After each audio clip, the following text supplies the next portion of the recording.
welcome, one and all, to the wonderful... Oh, shit, that's not the right screen you're supposed to be looking at. Uh-oh, here we go. That's the wrong screen. So here we go, here we are. Let me pause this. And we are live. Bada boom. Oh, the chat is a little bit bigger than anticipated. Let me shrink that down a little bit. Okay, so hello everybody.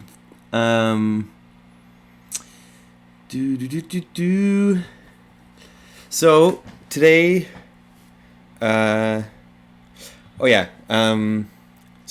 so I'm Greg, aka Woulg, and this is Philippe or Philippe. Do you want to say hi, Philippe? You're muted. Hey. Hello, everyone. Okay. I'm Phil. Okay, great. So, and today we are lucky to be presenting a little presentation here about HYPERGLITCH and Aural Sonology, talking about some of the stuff we've been sort of researching together.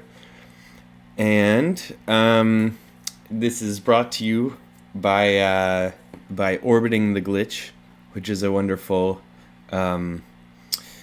art show presented by Raphaelia, sorry if I'm messing up your name, and glitch.cool, I think, in association with glitch.cool. Yeah, sorry. So, okay, cool, here we go. Good. Right, and we are Greg Dubicki and Philippe Macnab-Séguin. Did I say it right? Yes. Okay, nice. Am I muted now? No. You're not muted. No, we're good. Okay, so, all right. So let us begin. Philip, you want to take us to the first slide? Yeah. Or do you have anything you want to say? Or sure, I gotta do this at the same time. No, nothing to say. All right. Okay, so what is HYPERGLITCH, right? We've been kind of talking about it for years now, trying to figure it out. We've been having all sorts of community discussions in the old Woulg server and then in glitch.cool and around the internet. So this presentation is highly biased towards what I think it is. And that's kind of what me and Philip have been talking about. But it's not like we're the authority on the subject, where we don't have the final word or anything. This is just kind of where we see it, right? So, okay, where does it come from? I think it's sort of taking some elements of dubstep sound design and using them to write in the style of earlier glitch and IDM stuff. However, HYPERGLITCH is notably heavier and usually slower than earlier glitch and has more of an elastic quality. So feeling of sounds being stretched and then sort of snapped back, and then there's kind of big impacts and yada yada. So a kind of an example of some of the sort of dubstep-y type sounds. We've got a couple tracks here.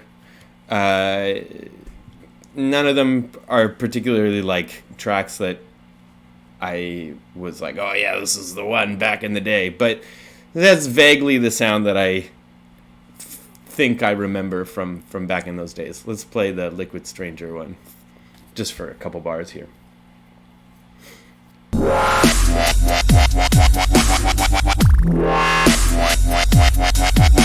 Your force field is good, but my teleporting is better.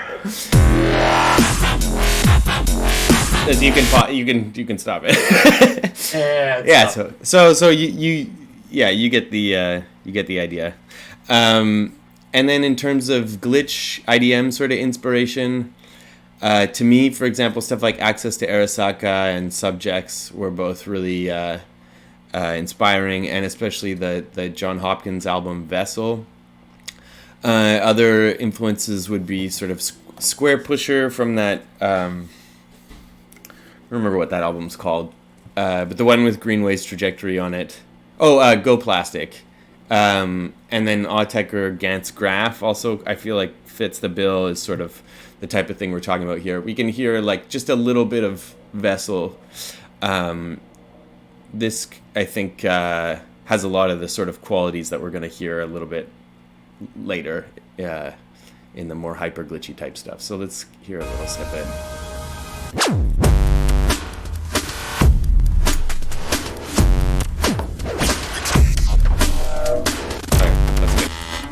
So you can hear the like really elasticy sort of sound design and phrasing. It really has that kind of stretchy quality. You can hear that we sort of have moved past some of the stylistic choices of dubstep and into some kind of newer, different territory. And then we've got the sort of pre-hyperglitch or glitch step, as it was sometimes called back in the day. So like some of the earlier Vatex stuff. In here I mentioned Crumbling Shuffle and Sacrifice, and I think both of these, although they came out at really, like one came out, like my track came out much later than the Vatex one. I still sort of think of these as like pre-hyperglitch, because they're both of these I feel like are like really close to what I imagine when I think of hyperglitch, but they don't quite have all the qualities of it. So yeah, maybe we'll just play a tiny little clip of Crumbling Shuffle. And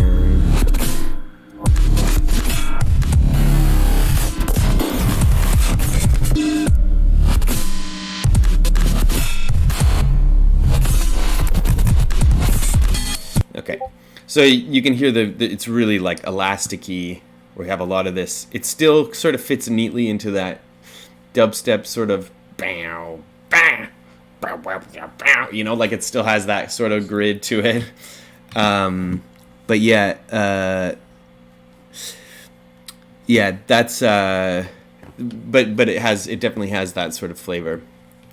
And then I think like beginning of hyperglitch proper to me is really starts with List of Lists by Vatex, and we're going to be talking about that one at length, so we don't have to really play that clip.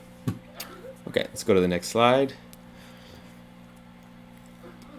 Okay, so why the term hyperglitch? So yeah, first let's talk about where the term came from and how it's being used today. So I think that we tracked down the first usage. It was actually Man from Seoul, I think, that came up with the name, or at least he was the first one to mention it in the woulg server. And then Odd Logic, we were just sort of we were spitballing different names of what we would call this new genre or whatever, and this is one of the names that we came up with that we thought was really fun. And then Odd Logic had this nice explanation of hyper, thinking of it instead of as like excited and more intense or whatever, thinking of it in the sense of hyperlink, that it's sort of like deeper. It takes you further into the sort of tree of glitch, or further into the rabbit hole or whatever. So and that discussion about genre names and this idea of hyperglitch, or what is it, where are we going with it, what's going on, is continuing in the glitch.cool server, which I encourage, if anybody here is not in that server, please do go check it out, because it's really sweet. Okay, cool. So why do we even need a term? Why do we even need a new genre name? So I know that most of us, I think, that make kind of experimental music or listen to it are sort of like, genre names are stupid. And don't get me wrong, I agree. But I think there are a couple positives that having a name for a certain style of music can bring. So one thing is sort of like it makes it kind of an easier thing for more people to jump in on and try their hand at, right? So if you think of like just List of Lists, then you have then then it feels like, oh, if I try to do this, then I'm ripping off Vatex or whatever.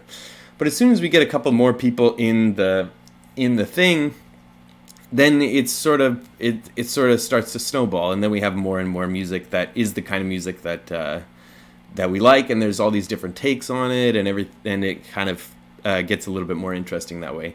The way I like to think about it is the sort of first person on the dance floor sort of idea. So like if you've got a big area where you're at a club or something and there's this big empty dance floor, if one person starts dancing, then it's they're just kind of like the one weird person that's dancing. But if another person joins them, then it becomes like, oh, okay, there's people dancing, and then maybe a third person maybe will join, and then it'll start to snowball and more people will kind of join in. The next thing is making it easier to search. So I think we've almost all had this experience of like, you're like, oh, I want more stuff like I don't know, sunk or whatever, and then you search for glitch or IDM or something, and it's all this like old warp shit. And you can't find anything that's like new or interesting, or you do, and it's the same 5 artists that, So I think making it easier to search, like in our in our current time, is a kind of an important aspect, right? We we want to make it easier for people to find more stuff like that we're interested in, or that they're interested in, or that we're all interested in. And also, to sort of make a distinction from the old Aphex, Square Pusher, Autechre, Warp stuff, right? Like, I know most of us love that kind of stuff, myself included, to a certain extent. But I think it's helpful to distinguish ourselves from that because, it's been like, 20 years or something, or 30 years now? Yeah, 30 years now since that was sort of in its heyday, and things have changed. Sound design techniques have changed, ideas have changed, cultural influences have changed. All this kind of stuff is different and new, and I feel like what we're doing is significantly different enough to call it something new. And also it opens up the possibility of like post-hyperglitch or other offshoots like pointillistic fractal core or whatever. Other subgenres kind of in the same area or whatever that can also lead to more interesting results and the same sort of propagation of making it easier to find the stuff that we like and creating an interesting bounds that we can kind of rub up against, where we can start asking ourselves when we're writing stuff, what is the edge of hyperglitch, and how can I kind of push the edge of that to sort of make something new? And do I want to make something new that's still hyperglitch, or something that's beyond hyperglitch? So that's that one. And then we've got a bunch of stylistic tensions in hyperglitch. So we've got this kind of main tension, I think, is like the balance between these avant-garde progressive elements and the kind of club dance music elements. So it creates this kind of tension in it. So in the avant-garde progressive stuff, we've got pushing software past its intended uses to produce unexpected results. So they're kind of the whole mantra or whatever of glitch. We've got this recursively altering sounds, resampling and altering the results, and yada yada yada, to keep going and creating new and weird different sounds, using very short samples in rapid succession, creation of complex and novel textures, play between pitched, unpitched, and semi-pitched elements. I think all this stuff most of you are probably really familiar with already, and all this great stuff of like complex off-the-grid rhythms or obscuring the pulse sort of thing, playing in weird time signatures, which we all love around these parts, or just doing weird, like, I don't know, metric modulation stuff, or just just going all over the place. Emotional tone also is kind of a key one, I think, for hyperglitch. Oftentimes we get this kind of contrast between aggressive, violent sort of sound design and these sad, pretty melodies, and this type of kind of psychedelic spookiness. And then some of the club dance music elements that are common. We've got emphasis on creating clear metric structures and a defined pulse, which I know we just talked about, like obscuring the pulse. I think this is a key part of hyperglitch, is this kind of moving between clear pulse and obscured pulse, and really sort of playing with that spectrum in there of like what's the furthest clear, what's the furthest obscured, and playing in between there. The creation of sounds that function as kick drums, snares, and hi-hats, but aren't necessarily the type of sound that you would sort of hear, or that you would like sort of immediately think of. If somebody said kick drum, you maybe wouldn't think of like some weird bloopy, glitchy thing. But in some songs, that can act as a kick drum. Or with some of my students, we talk about like taking a sound and layering a kick drum very quietly underneath it, so that you reinforce the idea that that sound is functioning as a kick drum within the rhythm, but without sounding kind of obviously like one. And the same goes for snares and hi-hats and all sorts of other things. We also have clearly defined layer formations, which Philip will expand on later, and most importantly, the sort of club mixing mastering aesthetic. So this is another thing that I think is relatively new to this genre. The old kind of glitch stuff had a kind of style to it, right, to the mixing and mastering. And now we're seeing a lot of that super loud, kind of super tight, clean mixes. It kind of gives some of the kind of neuro stuff to transferring over to hyperglitch, right? So, and I think that's kind of a big, for me at least, that's a big part of the genre, is that we're doing really weird, glitchy stuff, but we're doing it in a way where it's like super produced and tight and clean and kind of fancy, so that it functions really, really well on like a club system. So you really get full low end and the snare or snare replacement or whatever kind of really hits you in the chest or whatever, right? Okay, cool. Yeah, one thing I would actually add to that is I come from the more avant-garde, like classical contemporary music world.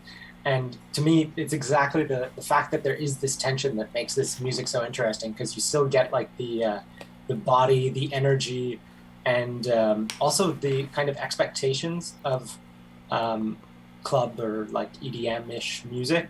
But then having the off-the-grid stuff actually ends up becoming surprising, because in a lot of avant-garde stuff, you've just got, there's no grid, so you can't be surprised by it being off the grid. So it gives kind of meaning to both ends of the spectrum when you've got both ends of the spectrum. So it makes the avant-garde stuff and the more like straightforward kind of beats kind of stronger in some way. So nice. Yeah. Sweet. Okay, and then what makes a song hyperglitch? And it'll be this slide and the next one, I think. One thing that I think is really kind of characteristic of the sound of the style, and this is something that we're going to be expanding on a lot in this, is the one section of a mosaic layer. So this is something that we're going to kind of define later and talk about in depth. But just kind of quickly here, it's sort of to create this effect of like a bunch of crazy sounds coming from one big complicated machine. Sort of like Hawkit, but with new sound design techniques. So, for example, this is why I feel like Gant's graph by Autechre is a really good touch point, because, you know, you watch that video, as I'm sure almost everybody here has, you watch that video and you see that machine thing. I think that inspired a lot of us. And that's this sort of feeling that I think a lot of us have been sort of chasing, is like, how do we make a bunch of crazy sounds, but like from one source? or feel like they're coming from one source. Okay, and then we've got play/oscillation between clear pulse and obscured pulse, which you kind of talked about a little bit before. This is partially where the elastic quality comes from. So, yeah, and it's easier to hear in sort of pre-hyperglitch, but it's also a key aspect of later hyperglitch. So, actually, in this, we're going to play a tiny little bit of sacrifice here, and you can really sort of hear it in the beginning of this. I think you've got these clear bow, da, bing sort of thing, and then scoobity sort of stuff, and then bing, and then it goes into the sort of stuff. So we're really kind of on the grid with these big kick impact, and then the big kind of bong snare thing. And then we're off the grid all over the place, and then we come back and go on the grid again. So let's take a listen.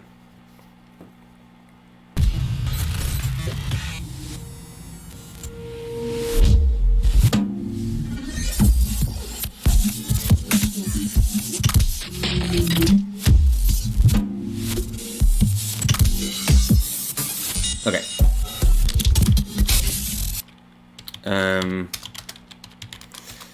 Okay, cool. So that's that one.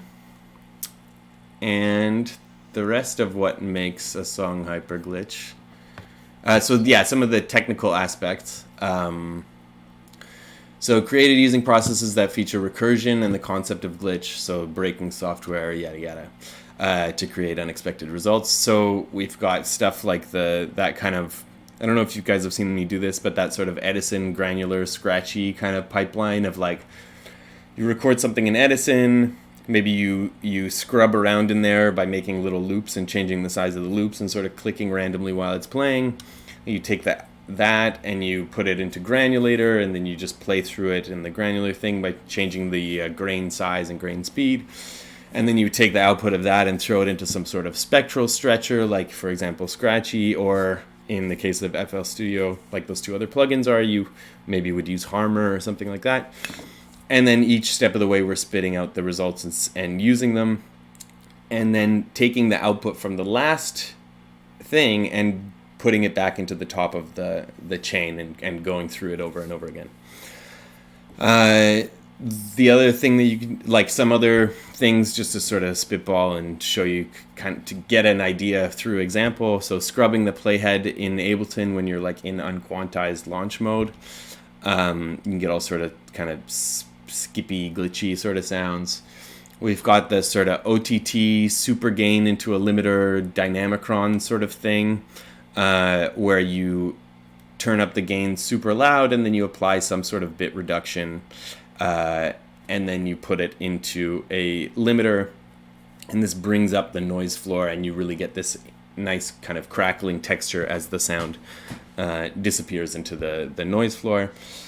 You've got other kind of smaller, less intense kind of glitch things, like if you've got the little headphone enabled in when you're looking at a MIDI clip in Ableton, and you just sort of select notes while you're recording, you can kind of make a random-ish MIDI pattern that way.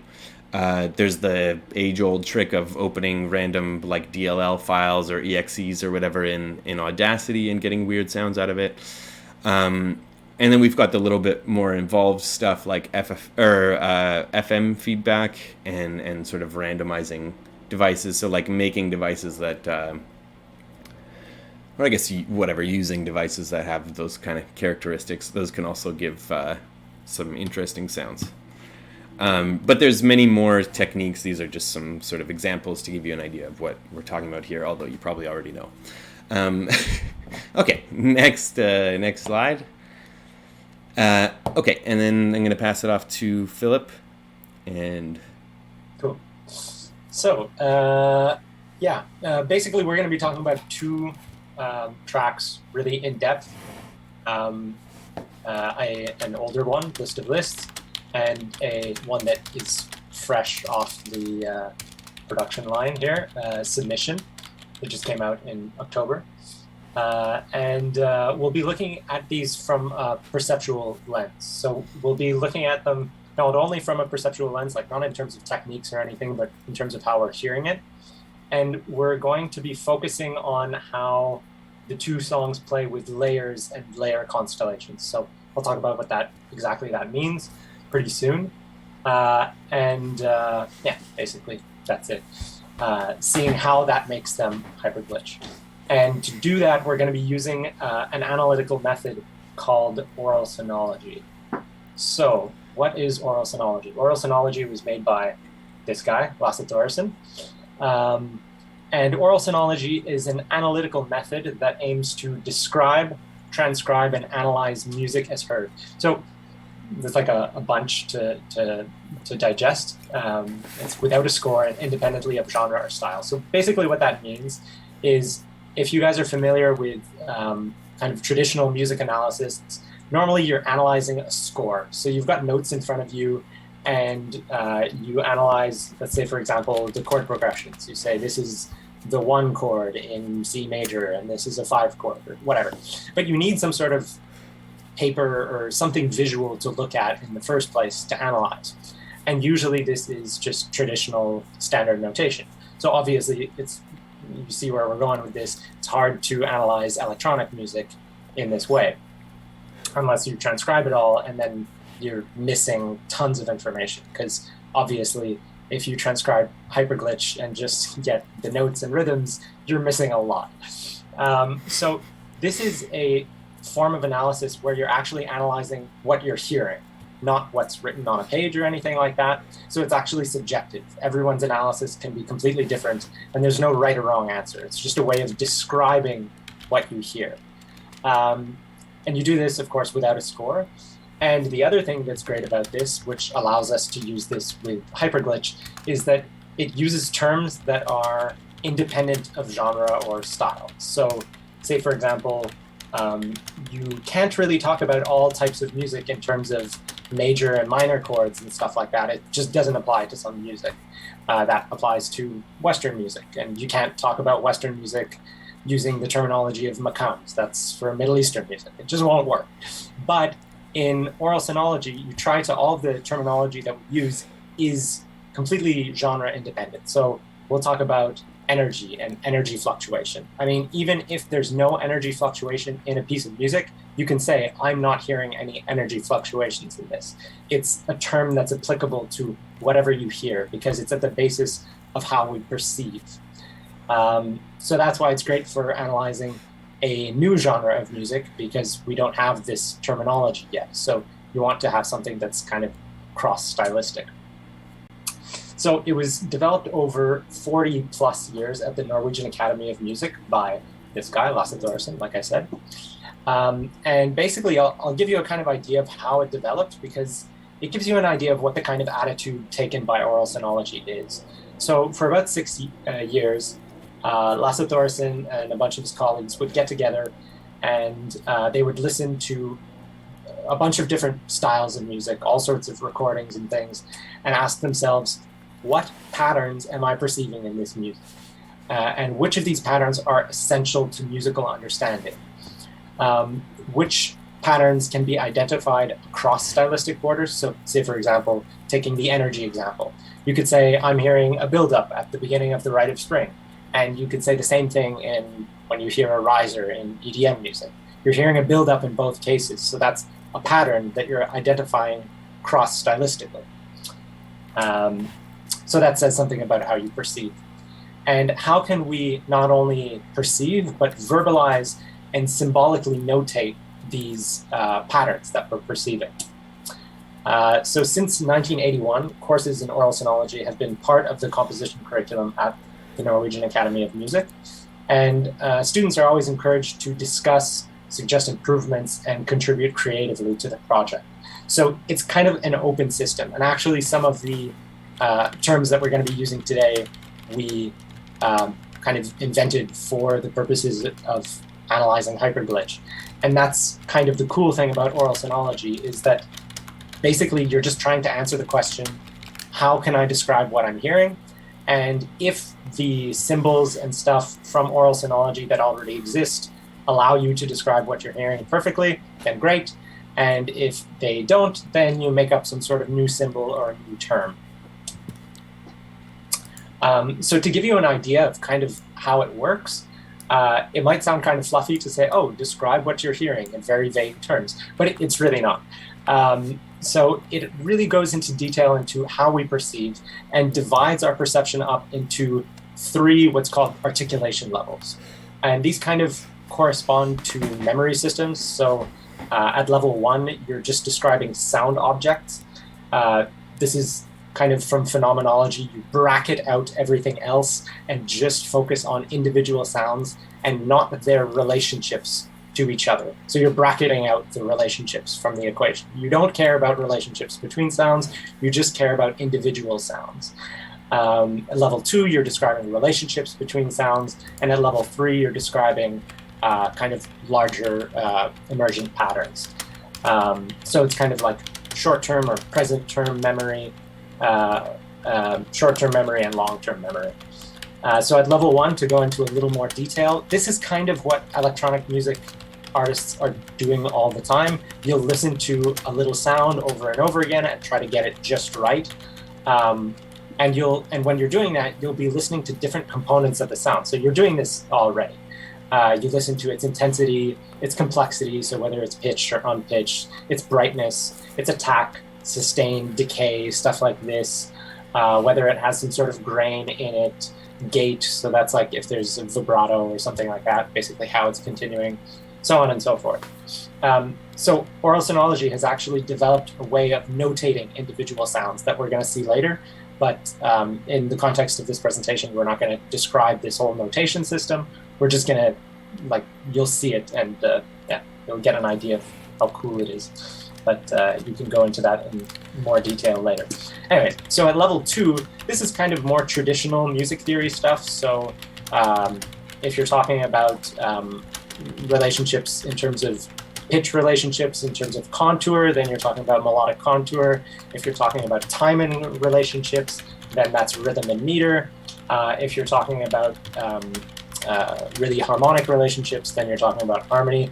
So level 2 isn't kind of where Aural Sonology has put most of its emphasis. That's kind of, it's already been covered by a lot of traditional music theory anyways, but we're working on it, actually. So we're trying to bridge the gap a little bit and make tools for that. But then there's level 3. So this is describing more complex, large-scale emergent phenomena. So this includes time fields, so how you're segmenting time. Do you hear like one little phrase, 2 little phrases that come together to create one longer phrase or one longer section, so on and so forth. Layers, so this is what we're going to be talking about a lot today. If you're hearing a foreground, middle ground, and background. Dynamic forms, that's energy. Form building and processes and transformations, that's talking about ideas and how they develop over time. So this is really just like a super quick overview. If you're interested, there's going to be links at the end going into more detail in a lot of these things. But yeah, this is just kind of to situate what it is we're doing. So with these kind of levels, these articulation levels, what it allows you to do is focus your attention on different aspects of the music. It's kind of like if you're in a museum and you're looking at a sculpture, it's very easy to walk around the sculpture and look at it from far, from close, from different angles. This is the analogy to that, but with music. Normally you think you're stuck listening to music. You can only listen to the moment that you're listening to at that time. But no, you can actually kind of change your perceptual angle by changing what aspect of the music you're listening to, essentially. So this kind of gives you the map of the different ways that you can listen to music, which is really super fascinating in my mind. But anyways. So now we're going to get to kind of the terminology that we're going to be using today. So the first term we're going to be using is sound character. This is kind of a term that that's pretty intuitive. It's basically if you hear a bunch of sounds that sound relatively similar, like they sound like they could have come from the same instrument, you call that a sound character. So for example, all of these sounds are going to be considered guitar-like sound characters, right?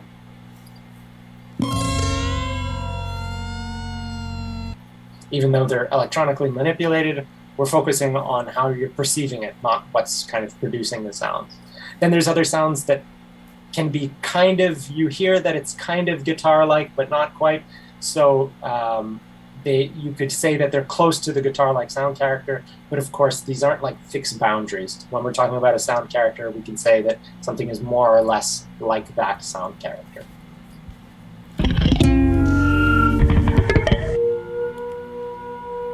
So in that snippet, you had all guitar samples, but some of them were less similar to the guitar sound character that we kind of defined with those first sounds that we heard.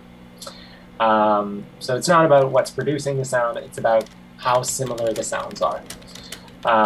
Likewise, you could have the same thing with, for example, a voice-like sound character. We identify all those as voices, they all sound similar enough. But you can have stuff that kind of sounds voice-like, but it's a little further off, so that would be related to the sound character, but as you see, it's a kind of statistical thing.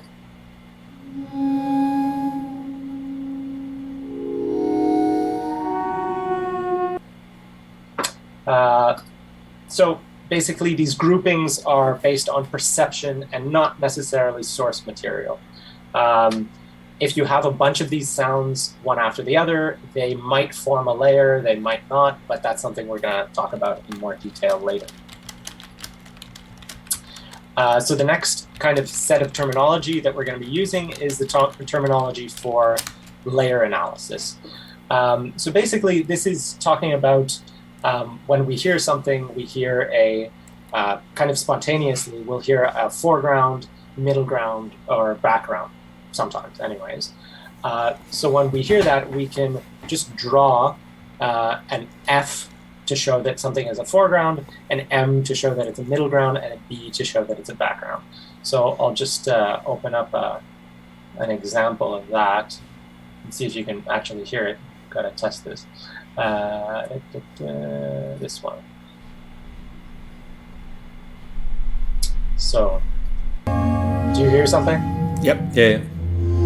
Okay. And hopefully everyone else is hearing stuff too. So let's get this a little bit bigger. As you can see here, this F means that there's a foreground, that I'm hearing a foreground at the beginning here. And that I put a little text over here saying that this is the voice that has text with it.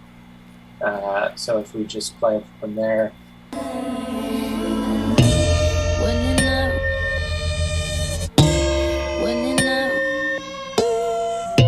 So there I'm hearing the when you know as the foreground, so I put it as F, and the guitar stuff, I hear it as the background, so I put a little B before it.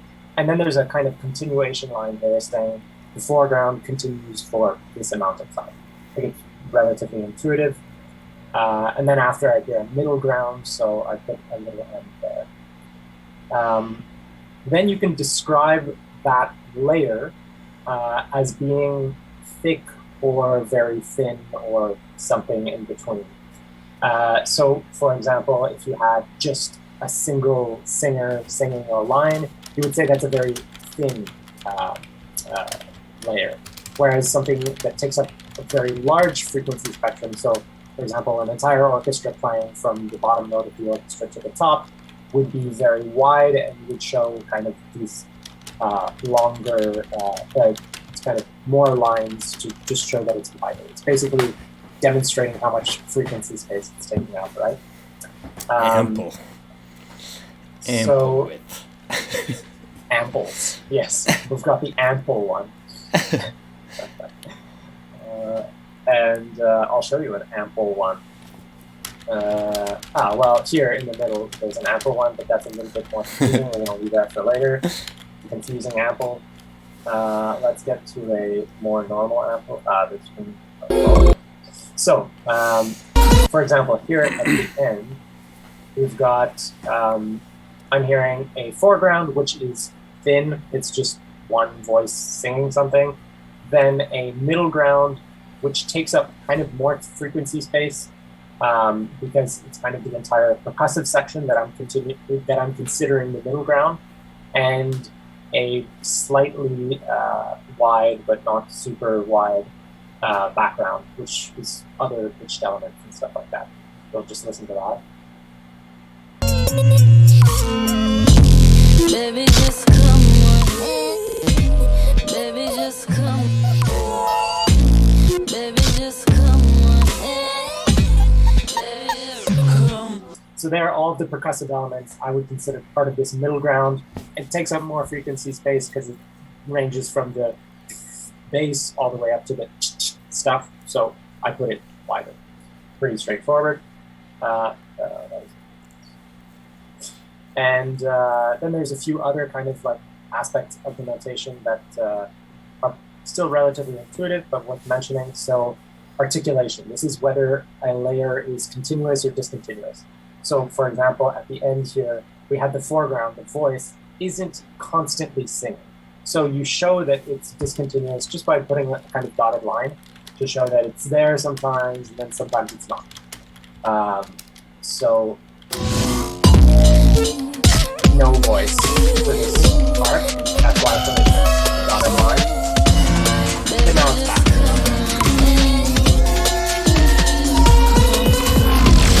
So I don't know if actually my voice is synchronized with what I'm trying to say with the video. Hopefully it is. But anyways, yeah, hopefully you understand what I'm talking about anyway. Sometimes it's singing, sometimes it's not, so you put a dotted line. Pretty simple. And then register placement, that's also very straightforward. If something's higher, you put it higher. If something's lower, you put it lower. And finally, we can put these kind of bold lines to show that one aspect of the layer is capturing our attention more than another aspect. So say, for example, here in this middle ground, I put the bottom part of the layer in bold because it's the bass part with the kick, and I found that was the part that was kind of capturing my attention more than any of the other aspects of that layer. So if we just listen to the percussion and bass, which I kind of grouped together. Baby, just come on. Baby, just come. Baby. I'm hearing the kick plus bass as being a lot more prominent than all of the other percussive aspects. So it's in bold. So that pretty much covers all of the kind of technical stuff of the notation. Now we're going to actually talk about list of lists. So, right. Before we go into that, there was somebody asking in the chat, what's the name of the software for that notation? Yeah, it's a Kuzma-graph. The problem with it is that it's made by the INAGRM, INAGRM, and it hasn't been updated for a while, so it doesn't work on 64-bit computers. So, anyways, it'll be updated one of these days, hopefully. It's been saying back since it was like March 2020. It'll be done by March 2020, we swear. But anyways, we'll see. It's a Kuzma-graph, already in the chat. And if anybody else in here is a software developer and wants to quickly whip up a program that can do this, that lets you just like put symbols on a spectrograph, that would be great. Yes. Okay. Really, really appreciate it. Okay. So this is your turn. Yeah. So we're gonna really talk about two. Oh, we already said this. That we're really gonna talk about two tracks: list of lists and submission. And we're gonna start with list of lists. What is list of lists' relation to HYPERGLITCH? Like we said before, I think to me this is sort of the beginning of HYPERGLITCH. It feels like a fully distinct thing from the influences before. It doesn't, like, you wouldn't say that it's dubstep, you wouldn't say that it's glitch step, and I wouldn't even really say that it's like glitch and IDM, glitch or IDM.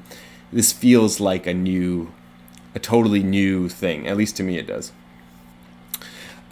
We also have this like clear mosaic layer section. So that's that single machine making lots of different sounds. We've got a lot of this sort of gestural rhythm ideas, which we'll kind of talk about a little bit later. these sort of impacts rising into other impacts, this fast, slow movement that gives you this sort of, we have these big, slow down beats, and then we go really quickly up until a big thing, and then smash down into a slow thing again. We really have this sort of elastic kind of feeling, although it's done in a slightly different way from what we heard in like Crumbling Shuffle or in Sacrifice, or even in the John Hopkins tune.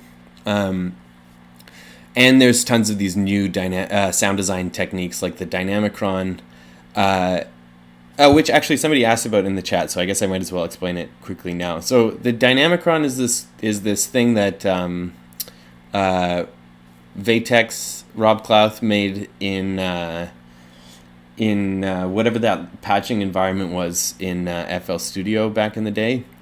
And basically the idea was that you can map an input volume to an output volume, so sort of like a compressor, kind of, but instead of messing around with like the ratio and the threshold and whatever, it was just a sort of line graph of like, if the volume coming in is this, then the volume coming out is this, right? And so if you set it to, for example, a flat line, then everything is going to be the same volume on the way out.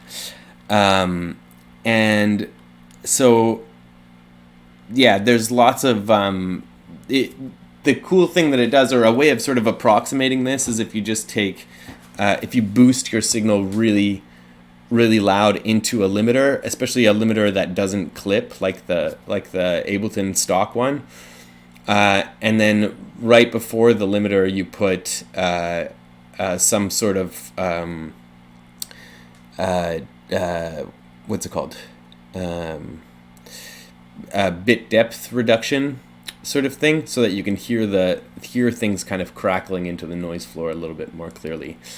Okay, and then and I also feel like in that song the sort of glitch sound design repertoire, and also it's kind of in his earlier works, and someone mentioned Kebris also, he was also doing sort of the same thing. It feels like the sound design repertoire of the glitch music was sort of expanded in that work. Okay, so that's HYPERGLITCH, list of lists relation to HYPERGLITCH. And take it away, Philip will take it away now.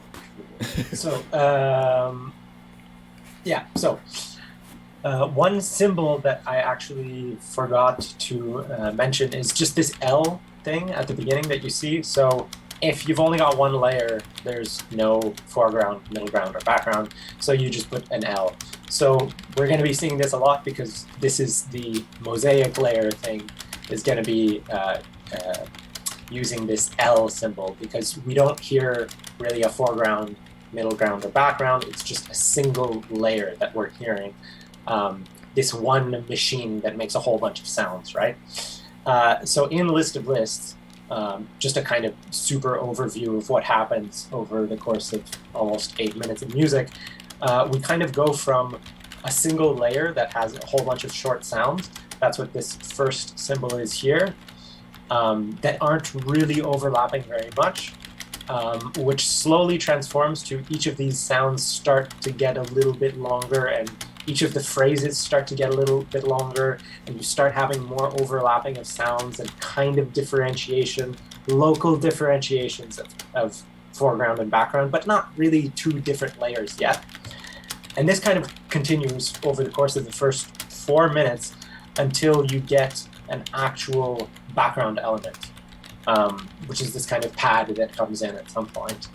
And that really finally becomes a background. It's the first time that we've got a continuous background for a while.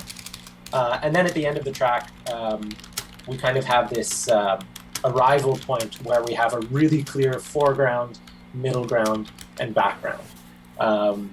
So anyways, that's like a super fast overview, but we're going to go into each of these sections in detail and actually check out what's going on and how this effect is created, and kind of what happens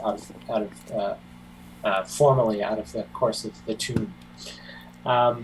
So at the start of the track, we've got I'm noticing that I'm like using tons of different words for track, piece,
hi-hat sound that'll continue in the background, right? It's not enough sounds to form really a full-fledged layer of its own, and it generally doesn't persist for more than like 10, 15 seconds. But I'll give an example of that, just like the hi-hat that starts to persist at the 1 minute mark or so.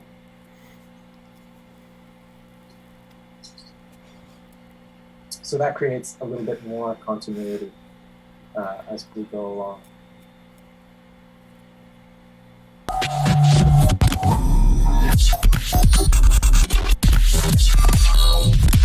You hear more in the right here if you're listening on the phone.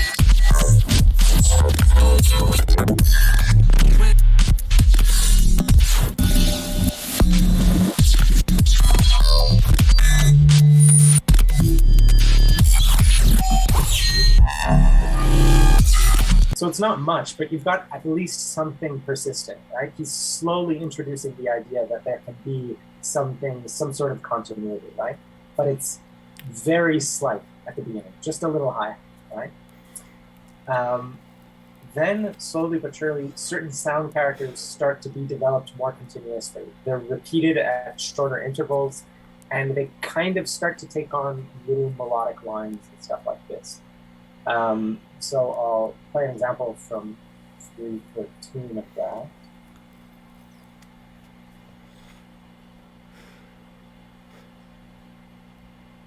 Yeah, down here. So I just notated, actually, a little earlier. Here, I just notated the certain sounds. So you'll see that there's certain sounds that are notated with the little circles. That's one type of sound, it's the pitched sounds. And then I notated the bass sounds with a diamond, just so that you could see certain sounds, not all of them. I didn't notate all of them, just so you can see the repetition of some ideas, right?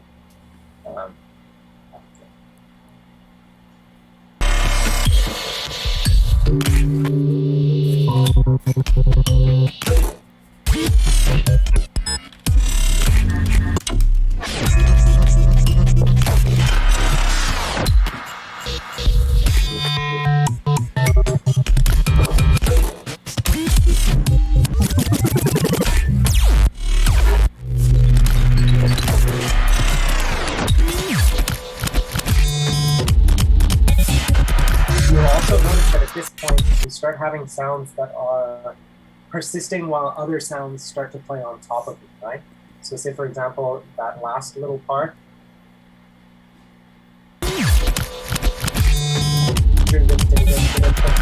There was kind of like the percussion going on at the same time, and they started to actually be separated.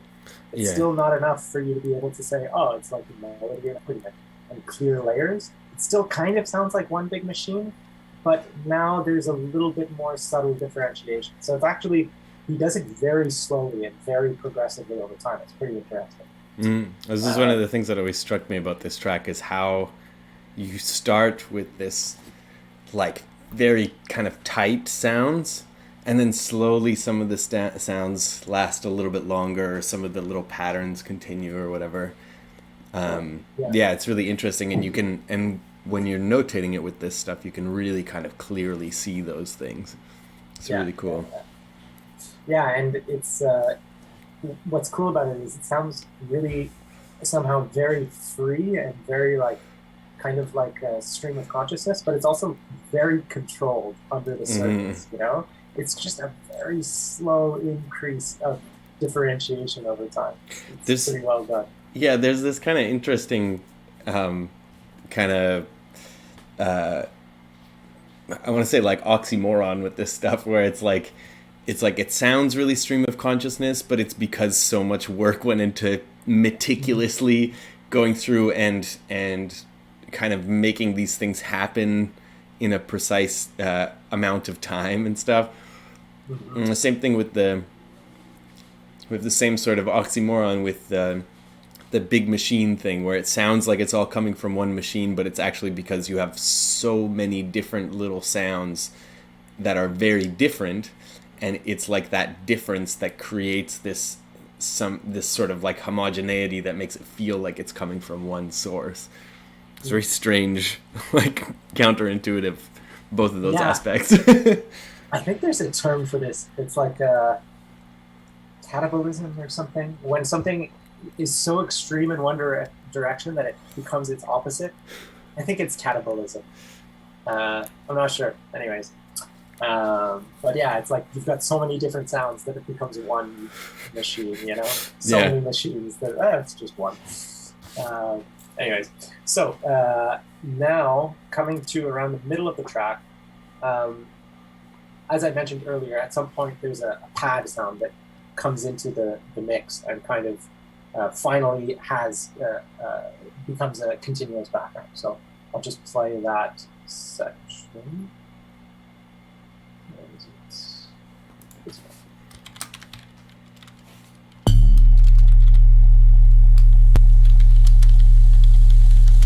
So okay, sorry, that's not the part.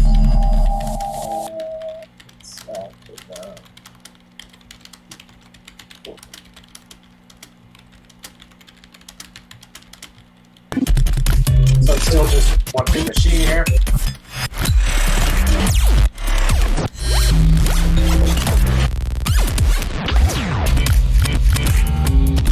Now there's a fader and a guitar.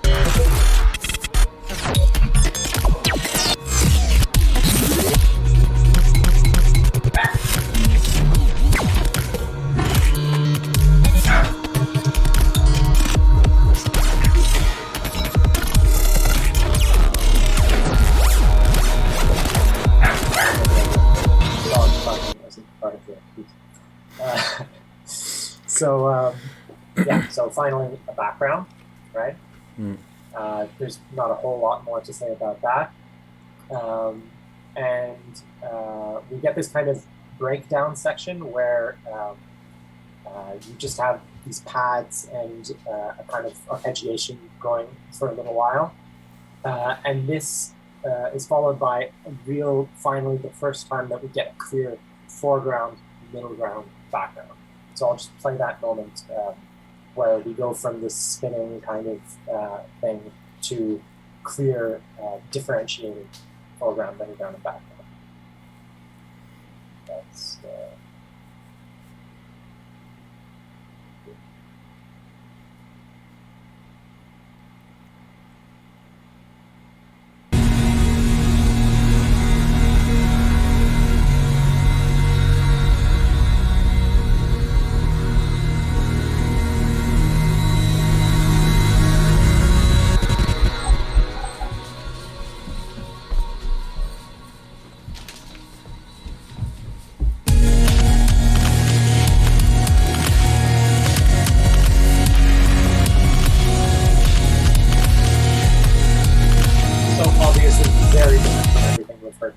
now we've got a clear melody, accompaniment, percussion kind of setup here.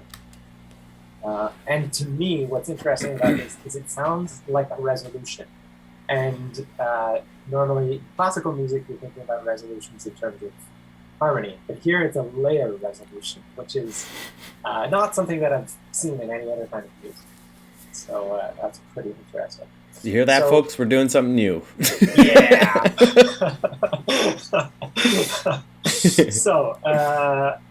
So from this, we kind of figured there's two types of layer formations that are being used and that are kind of opposed one against the other. So the first is this kind of differentiated layer constellation, what we just heard, where this is kind of how most Western music anyways, is structured, where you've got a foreground, a middle ground, and a background. Each one of these layers is composed of really like a persistent sound character. You don't have a bunch of different voices coming in and out. You've got one voice that's persisting to form the foreground, and then you've got like a piano accompaniment, but it's always piano throughout the piece, forming the middle ground and then background, whatever. I really say like most music, this is like the archetype of simplicity, but of course there's always tons of exceptions. But this is what we consider kind of the basic way that music is normally made. Layers also don't generally change function, so if you've got a singer singing in the foreground, if you think of most pop music, that singer won't end up being relegated to the background while the drums take over for a second, you know? So the layers are pretty stable in their functions, right? And the other thing that's important to note, actually, is that each of these layers, there's a kind of division of labor among the layers. So the percussion section will be the one that sets the rhythmic grid. If the percussion changes from a 4/4 to a 3/4, even if everything else changes, you're going to hear the meter as changing from 3/4 to 4/4. Likewise, if the pads or the kind of harmonic accompaniment changes and modulates to another key, you're going to hear the entire music as modulated. So it's not like the drums are a little bit pitched and participate in the harmonic framework. No, they're really just doing rhythm, and the melody is the only thing that's doing a contour that you're really following, right? So this is kind of the simplest kind of division of labor. Whereas in the opposite kind of layer configuration that we have in HYPERGLITCH, we've got the mosaic layer type, where instead of having multiple different layers, you have just a single layer composed of many different types of sounds that don't persist very much over time. So the term mosaic seems pretty apt for that, to describe that kind of phenomenon, right?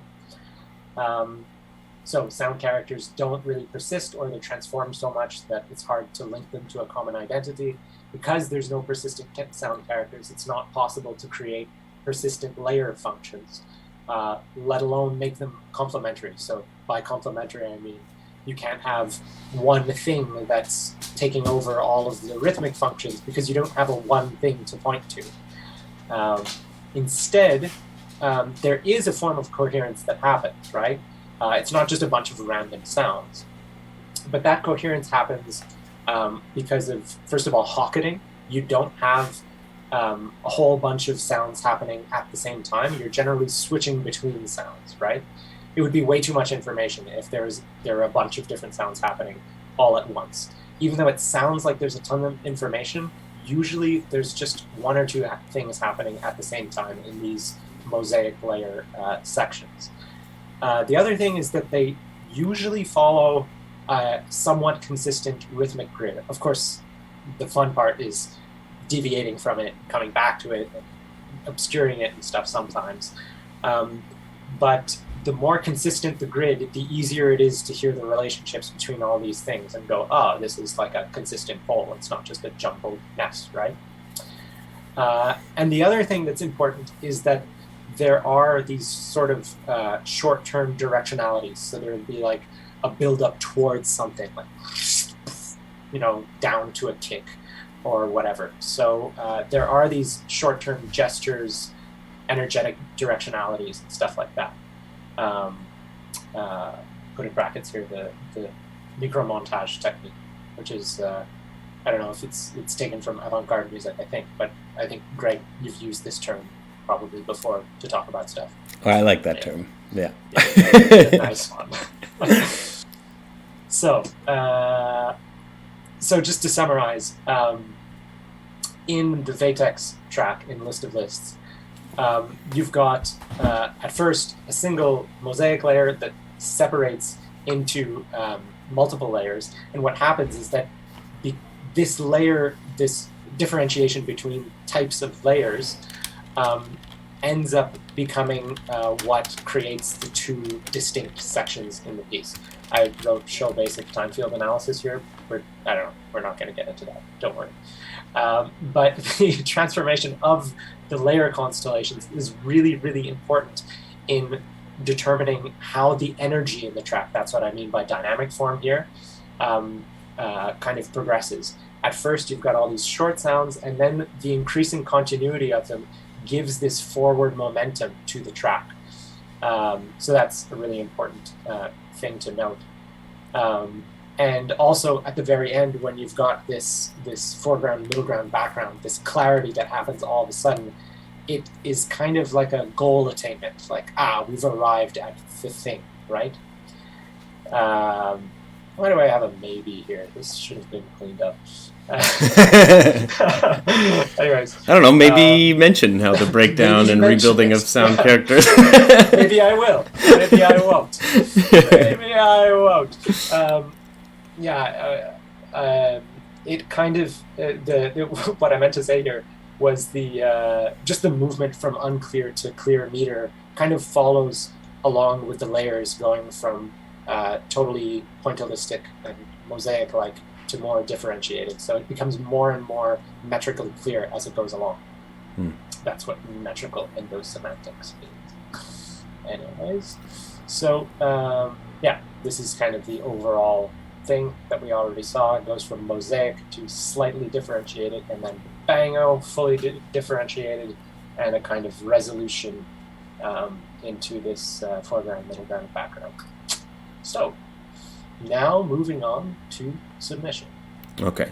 We're going to take a quick, let's take a quick 5-minute break. I feel like a little snack, everybody. We've been sitting here hammering at the long words for a while.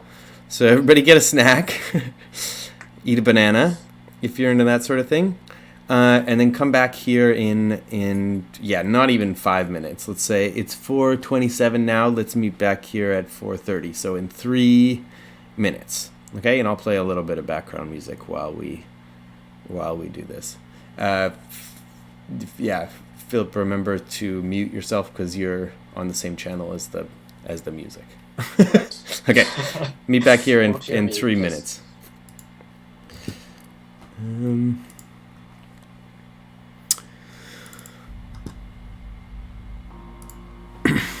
Exil transitoire, exil transitoire, exil transitoire, exil transitoire, exil transitoire, sans exil transitoire, exil transitoire, exil transitoire, exil transitoire, sans exil transitoire, exil transitoire, sans exil transitoire, exil transitoire, sans exil transitoire, exil transitoire, exil transitoire, exil transitoire, sans exil transitoire, exil transitoire, sans exil transitoire, exil transitoire, sans exil transitoire, exil transitoire, exil transitoire, exil transitoire, sans exil transitoire, exil transitoire, sans exil transitoire, exil transitoire, sans exil transitoire, exil transitoire, exil transitoire, exil transitoire, sans exil transitoire, exil et tenir le temps à la main.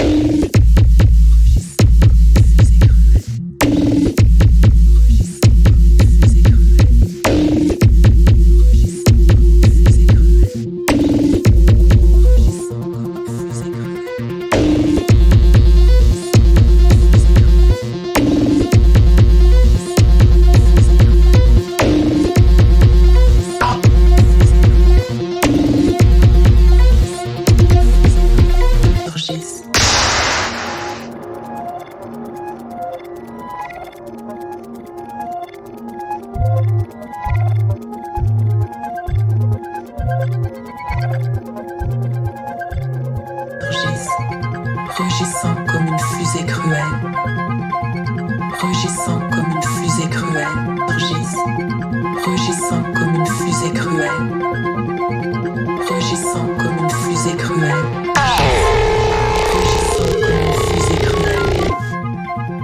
rugissant comme une fusée cruelle, rugissant comme une fusée cruelle, rugissant comme une fusée cruelle, rugissant comme une fusée cruelle,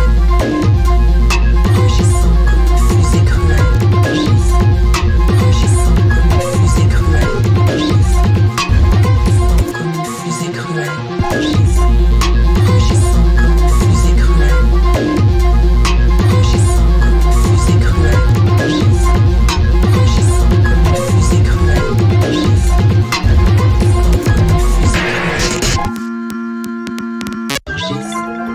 rugissant comme une fusée cruelle, rugissant comme une fusée cruelle, je déforme une idée à propos de chaque événement.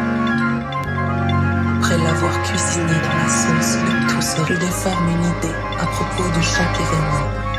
Je déforme une idée à propos de chaque événement.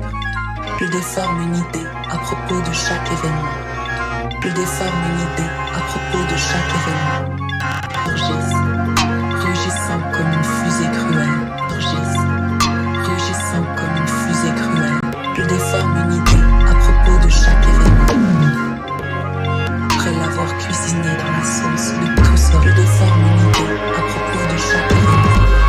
Je déforme une idée à propos de chaque événement.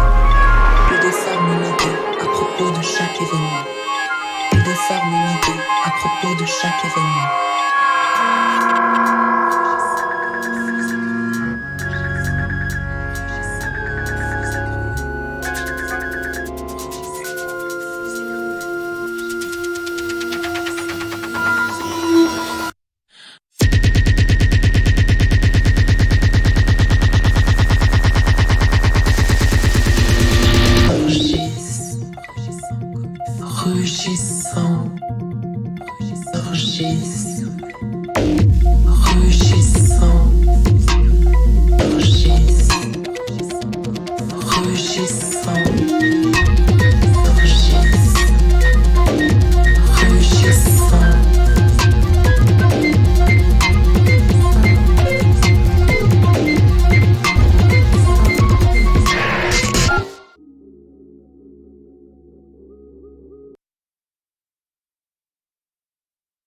I pressed the wrong button.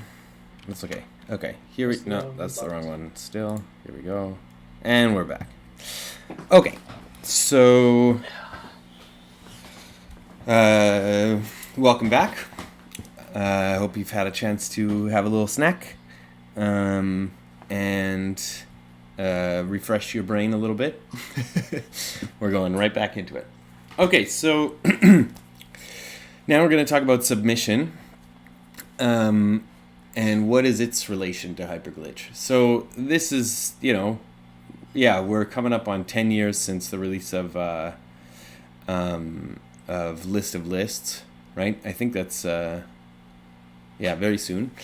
And so kind of this song to me feels like, some things have changed. This is kind of my most recent take on what is HYPERGLITCH. So it has a lot more kind of clearly melodic elements. There's a really different way of getting to that sort of mosaic layer. In the older HYPERGLITCH tunes, it was often like build up and then bang, or you just start the song off with like bam, mosaic layer. This one is a little bit different way of getting to it. And there's, of course, like newer stylistic influences like Deconstructed Club and hyperpop and that sort of thing. As time goes on, these kind of things get incorporated into, things change. And there's sort of less reliance on that sort of Dynamicron, OTT style, like riser sort of effect that you kind of get from when a sound decays into the noise floor, but that volume is brought up really high. So, which was kind of a key aspect in Rob's older stuff, and then also in like my album Dragged also, and there's other people kind of doing that thing as well. So, okay, so that's kind of the submission's relation to HYPERGLITCH, and now let's hear what Philippe has to say about it.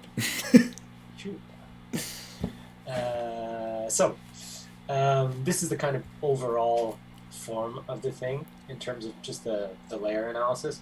Just ignore all the stuff below here for this entire presentation, I guess, if you don't want to be extra confused.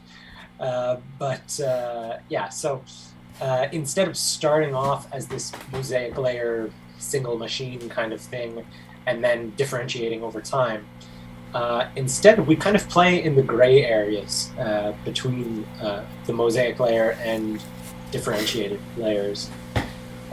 So we start off with kind of mostly differentiated layers. Then we have kind of what I always thought of as a drum solo type thing. And I think you actually described it as kind of like a solo, right? Yeah, that's the kind of the way I. Oops, sorry, I'm peeking. That's kind of the way that I was often thinking about it. I think also there's this sort of relation. I don't know if you guys have heard of gospel chops, but there's sort of this interesting relationship to the kind of proto-hyperglitch or pre-hyperglitch stuff and gospel chops, where you have in gospel chops it's usually like two drummers that are kind of dueling, and then they'll play a sort of hook line like ban dan dan dan da da, and then one of them will solo for like a couple bars, and they'll come back dan dan dan dan da da, and then the other one will solo for a couple bars. And I think this is kind of, it's a really helpful way of sort of understanding what's kind of happening in some of that earlier hyperglitch stuff. And then, yeah, with this song, I was sort of thinking a little bit about, if you listen to, actually, I was thinking a lot about like the Stevie Ray Vaughan version of Little Wing. It's kind of just like a whole song of noodly guitar, but it's really beautiful, and it takes you on this whole journey and stuff, and we touch on different themes, and then we leave them, and then we come back, and just a really nice sort of whole song solo. And so what I kind of wanted to do with this song is that the whole song is sort of a solo, but it's a solo of all the instruments together. Like, we can use all the instruments as one to create one sort of big machine solo for a whole song. That was sort of what I was thinking about. I'm not sure if I accomplished that, but that was kind of the thought behind it. Yes. Well, it sounds like that, actually. So that's how I was hearing it too. So mission accomplished. So let's go into this kind of section by section.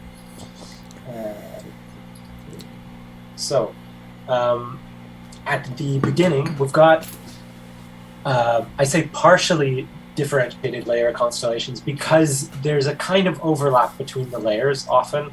One layer will kind of take the fore for a little bit and stuff like that.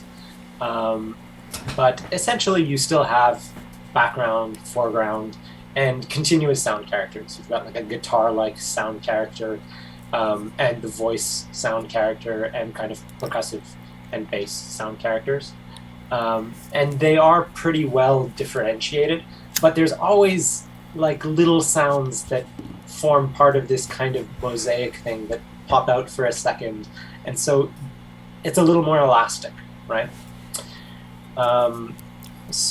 Let's just play that kind of opening section.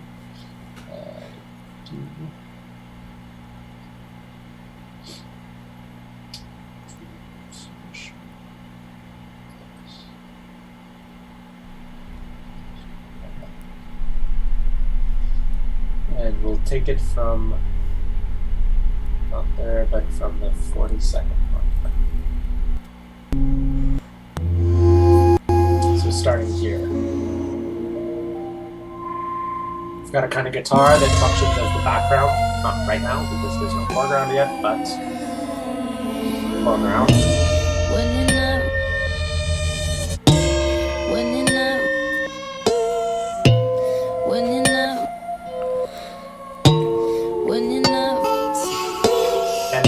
Non-texted voice that forms some kind of middle layer.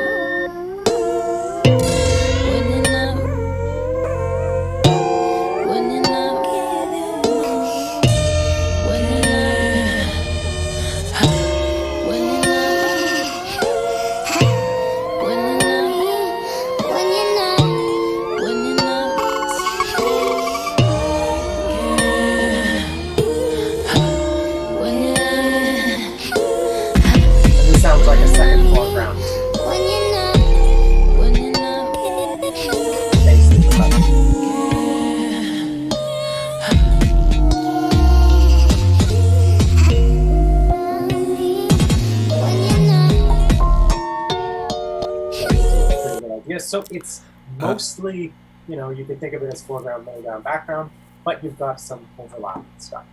Sunk is asking, what are the diagonal dashes on the articulation line? Yeah. So the diagonal dashes are to show that there's some sort of relation or kind of copying between, good question actually, between two parts. So actually I was looking at that, but I'm not sure if I would analyze it exactly that way if I were to redo it today. But I was considering some of the non-text voice that I was considering part of the middle ground as kind of responding to stuff that's going on in the foreground in the main voice. So the pitch up voice, the when you know me, responding to the main voice, I was considering kind of as part of a second middle ground there. But I think I would include that in the foreground now. But even there, you've got kind of foreground saying something, and then the middle ground kind of responding to it. Like I said, I would probably do this a little bit differently today. I would just consider all of that as being foreground because it all takes your attention. But yeah, it's to show relationships between the two things that are kind of call and response related. So yeah, good question. So you get the idea. That's how the beginning is made. Now the interesting thing there is that it sets up really well the middle section, because in the middle section you've got this kind of giant machine mosaic layer solo, but it's using a much greater diversity of sounds than you had in List of Lists. And you can do that in this case because all of these sounds were set up beforehand. It's not like you're hearing a bunch of new sounds all of a sudden, right? So in the giant drum kit of this mosaic layer, you've got the voice, you've got guitar sounds, and you've got also these percussive, unpitched, very hard to define sounds in terms of their source. So that kind of allows us to keep track of what's going on a lot better. So that's one thing that's really interesting about this, is that the setup over time allows for something different to happen in the mosaic layer section. So that's one interesting thing. I'll just play actually that middle section for you, and then we'll talk about some other details about how it's made. Yes.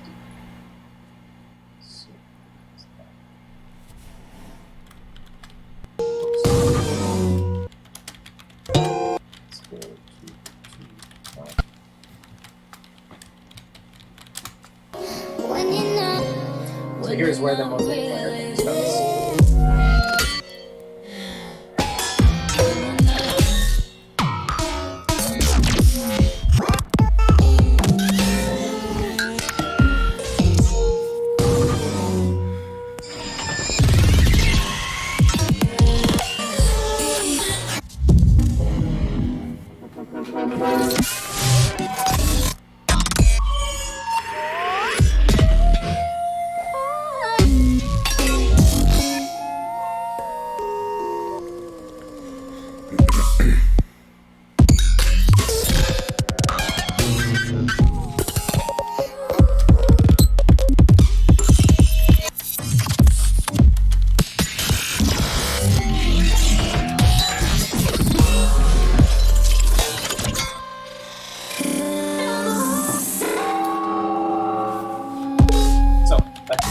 For a little bit, but you get the idea. It's really, at least the way I'm hearing it, a single layer. That's why I'm not showing you the layer analysis here, but the sound object instead. So again, kind of in the same vein of talking about submission as being a kind of playing with the gray areas that List of Lists doesn't play with as much. What's interesting about this is that even though there is a single layer, there's still a considerable overlap between sounds. So it doesn't start with the same kind of extreme shortness of sounds that List of Lists does, right? And you kind of have these local backgrounds that add a lot of continuity to it and are pretty interesting. So say, for example, right at the beginning, you've got this, at the beginning of this section, we've got a piano sound that was held from the section before that forms this nice little background, and then it just starts slowly sliding up, and you don't notice it until it starts sliding up. Then I go, interesting trick there. So here, this piano sound still playing in the background.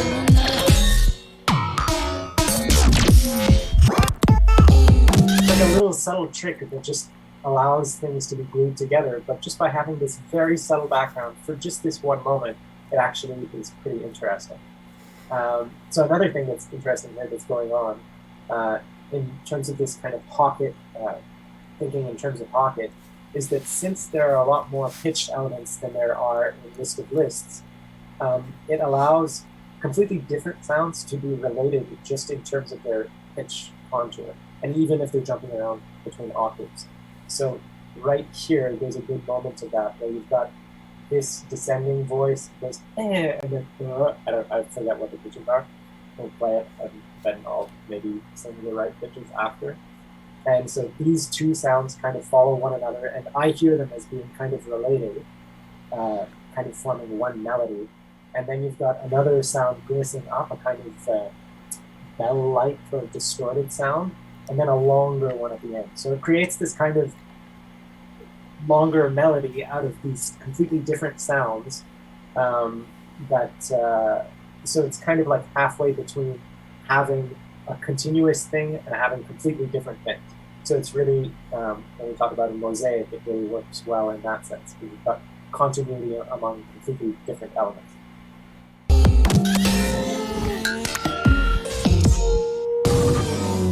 I'll play that one again just to so that you could hear it.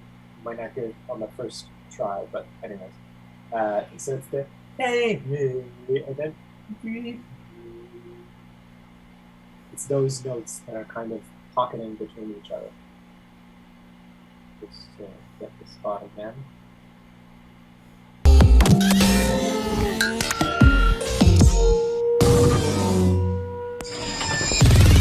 So there are a lot of little tricks like that peppered throughout to kind of create this continuity and to create these little local layers among actually a great diversity of sounds. So yeah, anyways, interesting little things going on there.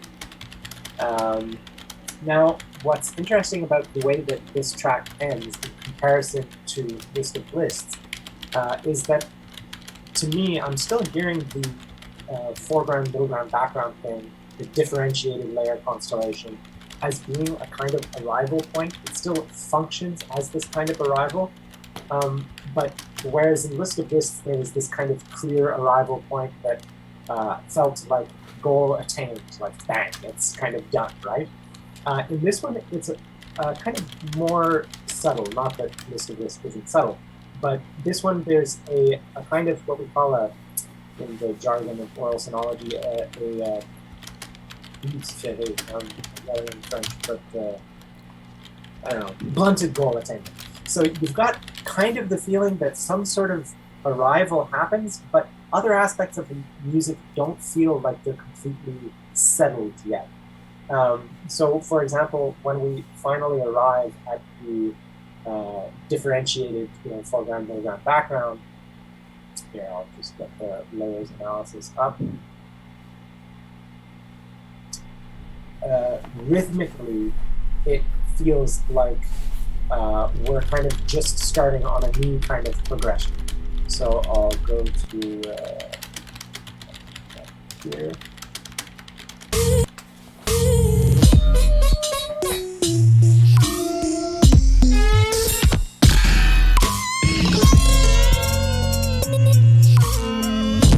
There's a kind of arrival, but it doesn't feel like we're done. Baby, just come.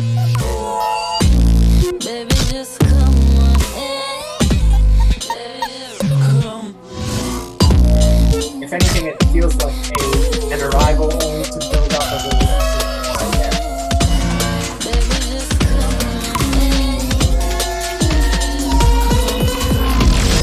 in. But we do get the sense that when there is that differentiation, all of a sudden the foreground, middle ground, and background, at least to my ears, it does sound like there is some sort of arrival that happens, and it does kind of split the piece up into these 3 different sections: beginning, mosaic layer, middle, and then ending where there are multiple layers.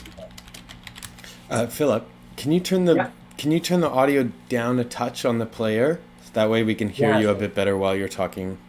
And I won't have to, because I keep adjusting the volume also on my side. Okay, right. Cool. Okay. Okay, so actually, we're almost done with the playing stuff. So, well, no for next time.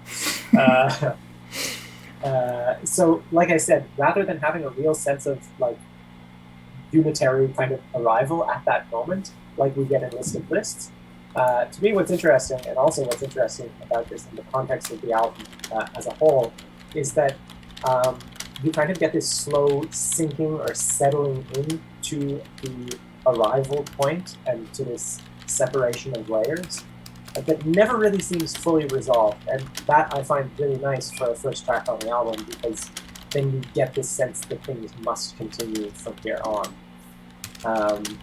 So maybe I'll just play the end of the track, like from where we were to the end, and you can kind of just pay attention to the sense of resolution and the sense of, is there a clear foreground, middle ground, and background, and see how that changes your perception of the piece. Yeah, so I'll just play from here, and actually I'll turn the volume back up, and I'll shut up. No. Just leave it there. Just leave, because otherwise I'm adjusting the volume. Oh no, never mind. Turn it up a bit. Yeah, okay. Baby, just come on. Baby, just come.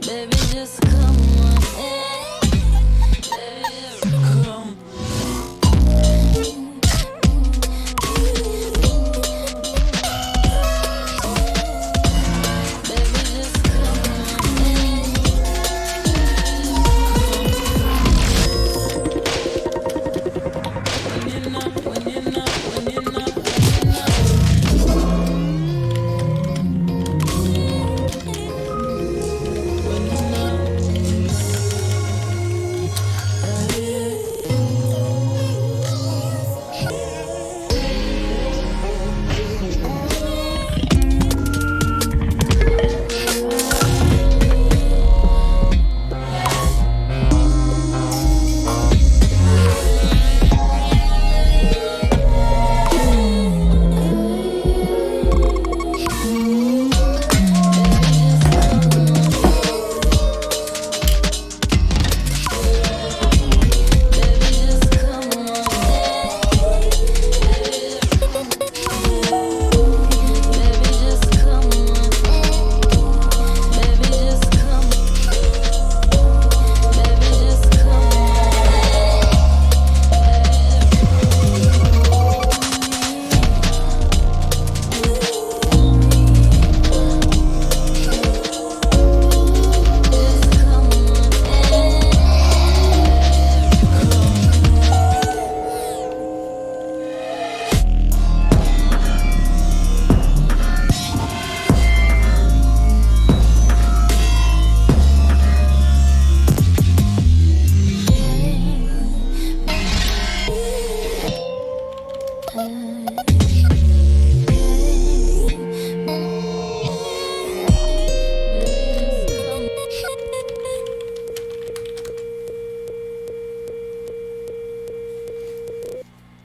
So, I hope that listening in that way kind of gave you some new perspectives on it. I don't know if you guys have any comments on that. But, yeah. Anyways. Okay, so, yeah, that's basically what I've got to say about these. I could comment a little bit more on the ending, which I find interesting in terms of this kind of arrival point. To me, it feels like you've got a sense of arrival, but whereas in List of Lists, you have this kind of arrival that's positive and almost like glorious, like, here we are. In this one, it seems like the arrival points, if anything, are kind of, it's you settle into it. It's kind of like a sinking thing, and you sink lower into it towards the end of the piece, and that's like, yeah, okay, this is it. We've arrived at the simplicity of it, but it's not a positive thing. It's like, yes, this is an autobiographical song.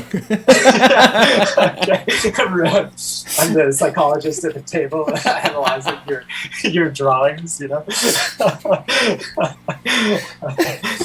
Well, mission accomplished.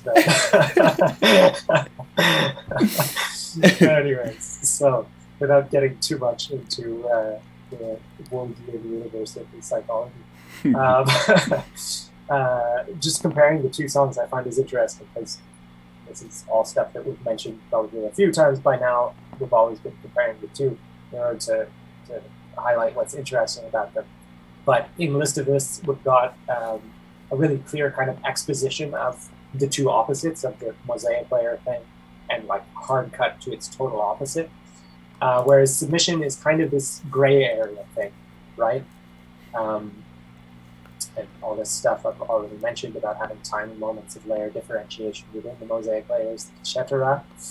But both tracks, one thing that is common to both of these is that they both use the polarity between these two extremes to kind of create the narrative and the form in the track. So that's something that I think is really interesting and worth noting about this style, is that layers really can be something super interesting and important in the way that we're perceiving a piece of music. So I really liked something that you said in kind of our earlier conversations. You said it's sort of like we've taken this idea of like whether the layers are differentiated or in this sort of mosaic format, and we've like kind of mapped it to a knob, and we're just kind of playing with like how do we turn the knob, like where do we get in this, you know, fully mosaic or fully differentiated, and kind of like how do we play between them. I really like that idea. I often think in this term of like knobs, like I think of music as being like, well, not really, but you've just got tons of different knobs, right? And if you can isolate the knobs and be like, okay, I've got control over this aspect compositionally, like harmony. If I can really go bright, positive harmony, negative one, and control that independently from another knob, then I'm like, yeah, this is great, you know? And you guys have isolated a knob. Like, this is a new knob that you guys are like, haha, this is my knob. This HYPERGLITCH is really about playing with your knob. I think we can sum it up with that soundbite. That's good. Cool. All right, so let's sum up with that last slide. So, in conclusion, HYPERGLITCH is very cool, and lots of things make it cool. Layer stuff is just one cool thing about it. I hope you agree. So HYPERGLITCH moving forward, what direction do you see HYPERGLITCH going? Also, you know, we had a little bit of conversation about Kebris, whether Kebris would be considered HYPERGLITCH or another genre that's kind of within this realm. And what I think an interesting question about any of the stuff that any of our kind of crew is making is what, like, do you think that those things are things that should be included in HYPERGLITCH, or do you think those things are worthy of their own subgenre? Are there enough people in that kind of subgenre to call it its own thing? We've still got pointillistic recursive fractal core on the table, which I think is a really good one in terms of names. There's actually a lot of names in the glitch.cool channel and in glitch.cool and in the old woulg server that are still super up for grabs. Also, are there, and on that note, are there any aspects of HYPERGLITCH that we left out? Also, I think it's I think the not just the question of like what artists are or are not HYPERGLITCH, but also like how can we take these ideas and kind of expand them out. Like, yeah, what is post hyperglitch, or what is what is like smooth hyperglitch, or like maybe there's a whole side genre of jazzy hyperglitch or something, or happy hyperglitch that needs its own sort of name or whatever, right? I think I'm on it, and I think part of this is like, I really want to, if you're new to this, or even I guess if you've been in the kind of crew for a long time, I want you to sort of invite you to play with the terminology, play with, be free to make up your own genre names, be free to and try to recruit people into making stuff that's in that genre name, or call things that genre name. I think there's nothing holy about genre names. We can kind of make them or get rid of them as we feel. Okay, so on that note, let's open up the floor to a little bit of question and answer time. We've got two kind of cool ones here. One, I think this one is directed more at you, Philip. What are your thoughts on thinking from the inside out of sonology? In playing instrumentally, you can audiate by playing what you hear, but in the DAW, it's more deliberate and slow. You care to comment, or do you, Jack? Do you want to maybe clarify a bit, or do you think you got an answer to that, Phil? I think I kind of know what you're talking about. So the cool thing about Aural Sonology is it gives you symbols for what you're audiating when it doesn't have to do with pitch and rhythm and stuff like that. So like when I'm composing, actually since I'm pretty young, I've always tried to put the instruments away when I'm composing, and just hear in my head as clearly as possible, and then write that into, it was Guitar Pro at the time, not a DAW, and now it's Dorico most of the time, but also Ableton. So the cool thing about Aural Sonology is that I use it all the time to sketch stuff. I'll hear something in my head, and then I can like kind of catch it. First of all, it makes it easier to kind of catch what I'm hearing in my head, because I've got more terms and concepts to put onto what I'm hearing. Let's say I'm hearing something, I can go, it's this type of texture, and then first of all, it allows me to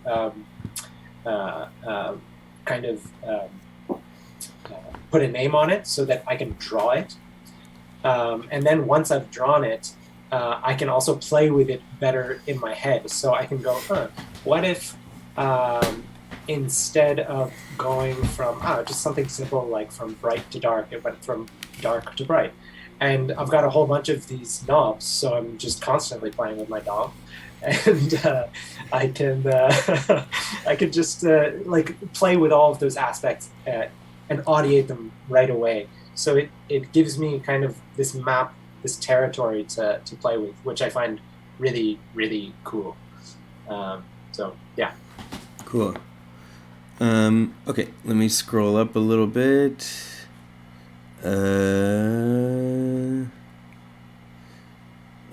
Okay, so that's that. Leads me to a question of when does something have hyperglitch elements, or is it actually hyperglitch?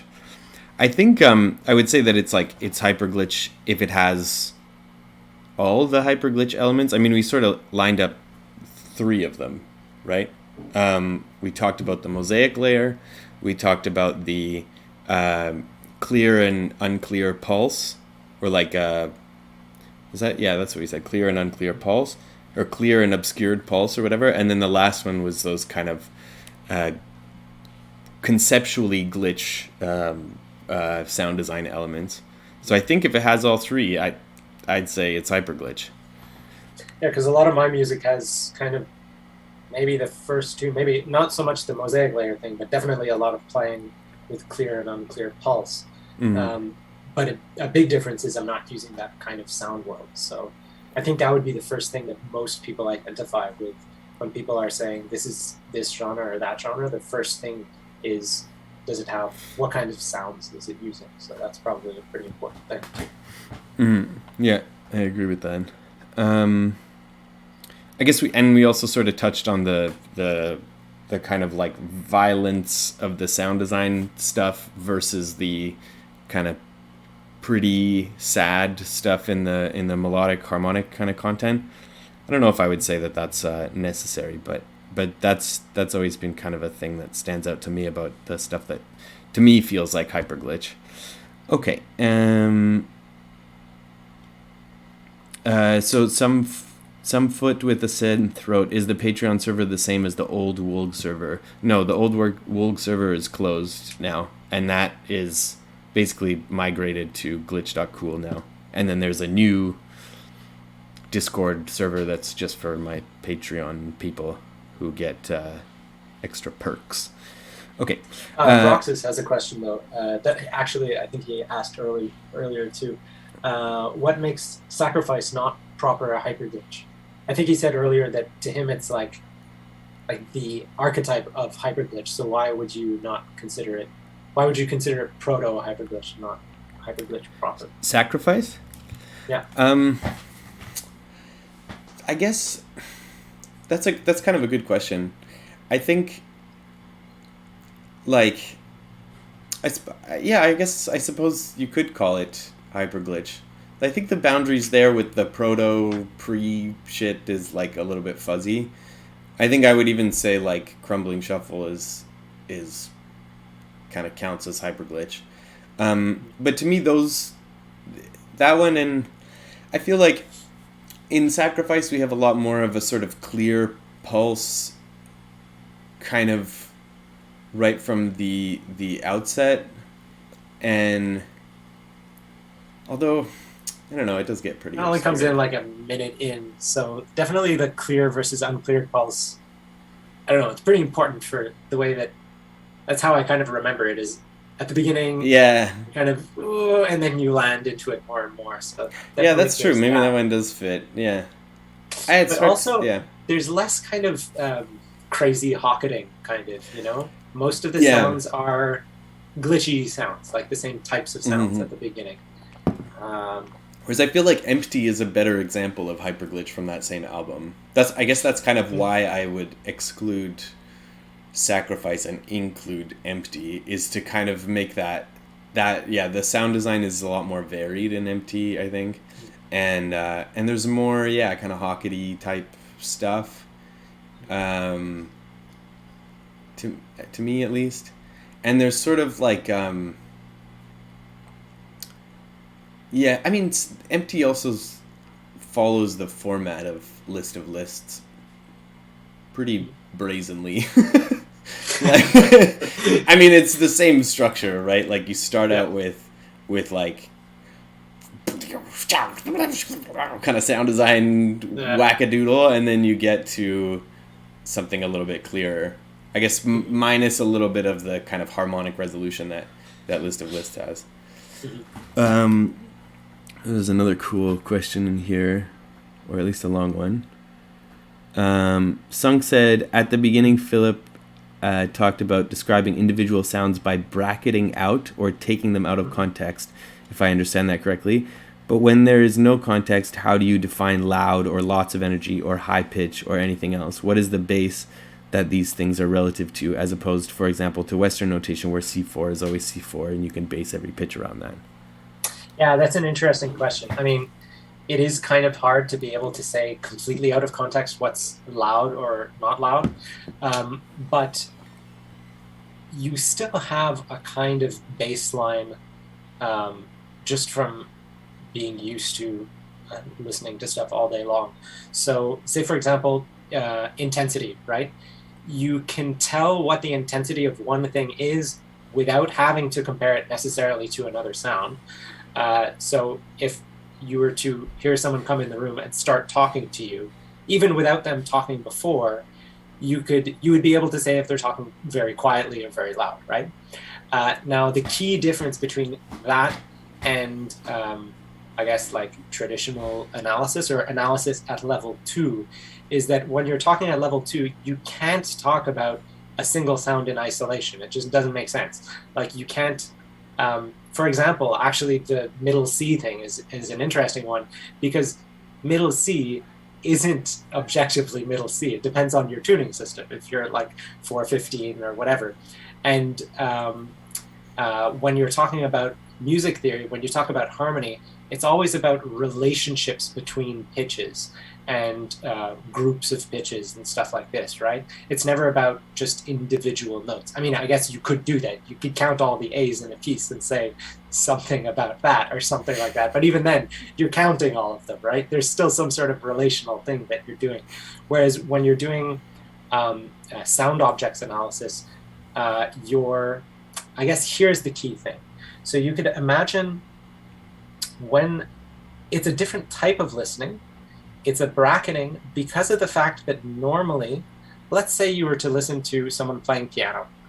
Normally, you're not paying attention to the timbre of the piano, actually. Normally, you're paying attention to, when you hear a note, you're paying attention to the fact that it's one note within a melody. You're paying attention to the fact that it's a leading tone, even though you may or may not have that terminology, that it feels like da-dum or something like that, that you hear it as in relation to other stuff. But then if you were to just sit down and bracket out one individual note and play that piano note over and over and over again, you would start to notice interesting things about it. For example, the fact that the piano, despite the way that pianists attempt to play it in a very singing style, has a very sharp attack and decay. It's very, very quick decay to that sound. You know, you'll start noticing the sound of the hammer in each kind of hit. You'll start to notice all of the little stuff that happens when there's a key being pressed down that you totally would not notice because it's irrelevant. In a certain sense, it's irrelevant. When you're listening to someone playing, right? You normally don't pay attention to those aspects. So instead, you're bracketing out what you normally pay attention to, which is normally you're paying attention to musical relationships, and instead pay attention to just one sound in and of itself. So yeah, I hope that answers the question. I think what you're saying is true for the vast majority of the population, but when you're talking to a group of people who do a lot of I know, right? mixing, like it's like the first thing for me, a lot of the time, the first thing when I hear a piano, I'm like, piano's pretty bright, this one. You know, I'm like, oh, it's close mic, yeah. You know, it's so like just from doesn't apply to you guys. No, I mean, I think it's like, I think it's something that we know is true, but because of our experience, it might not be 100% true for all of us all the time, sort of like just for our group of people specifically. But okay. Yeah. All right. Another good example, though, would be in speech. Like, let's say if you were to bracket out the meaning of words and just transcribe the sounds, you would notice that a lot of words that have the same letter, I mean, you see this in like memes about how crappily English is written, you know, where they have like, I don't know, like why is read with EA and read REED written the same way, for example, but you've got like different vowels that or different letters that make exactly the same sound. So if you bracket out the meaning and just focus on the sounds that are being produced, then yeah, that's kind of another way that you could think about it. I think the other thing that kind of popped into my head with that is that, like, just to learn, my kind of first thought when reading that question was like, the point, as far as I understand of aural sonology, is this subjective understanding of the music. So when you're notating a piece with aural sonology, you're not transcribing what is real, what is objective. You're translating it in a way. So it has this kind of, the thing that I like about that is that it has this value of for example, me and Philip both transcribed both of those pieces, or sections of both of those pieces, and then we were able to talk about, like, oh, for this one, it sounds like a blah, blah, blah, complex sound. And then he was like, oh, it sounds like a whatever sound, right? And we were able to have these conversations about specific sounds a little bit easier because we could kind of point to them on the page. And it kind of... the other thing that I like about it too is that it helps you see if you can put some distance between yourself, like between your notating self and your producer composer self when you're notating your own music, then you can sort of see the difference between what you set out to do and what you actually achieved, which I think is... that to me was clearer through doing that process of notating it with Aural Sonology than it has been sort of any other way. Because you can see, if you go, like, one of the big aha moments for me was I went through and just kind of moment by moment, we were doing the sound objects notation, so it's like each individual sound object, what does it sound? And what is, a little bit of like the kind of the pitch direction or whatever, like is it the steady pitch or does it go up or down or whatever. And it made me realize patterns in what I had written that were not apparent to me even though I was the one that wrote them, that put them there. So there's all this kind of cool stuff that comes out of it in that way. All right. Another thing, actually, something about the bracketing that I forgot to mention. This comes from, it's a term from phenomenology, and the way that it's used in phenomenology is bracketing out certain like questions, like say, for example, the question of whether something is real or not, and just focusing on the way that you're perceiving it, right? So you've got a cup and you're turning the cup in front of you. You realize that you can only see the front of the cup, but that somehow your mind is imagining a back to the cup. If you were to turn it and then all of a sudden there would be nothing there, you would be surprised. And that says something about your perception. So you're focusing not on the thing and figuring out what reality is, but figuring out the kind of the lens through which you're seeing reality. And something that's important about bracketing that I totally forgot to mention in relation to sound objects is that you're bracketing out the source of the sound. That's like one of the most important things, is that you're forgetting about the fact that it's a piano and you're just focusing on the sound qualities of it. But again, this is something that you guys are doing all the time as electronic musicians. So you have a lot of experience in bracketing. Could you give some examples of some artists that are barely hyperglitch and some that are really deep into the genre? There's two that kind of come into my head that I feel like are like 99% hyperglitch. Like I would say Little Snake is like 99% hyperglitch, but kind of goes off into, like, there's way less sort of those kind of clear metric moments.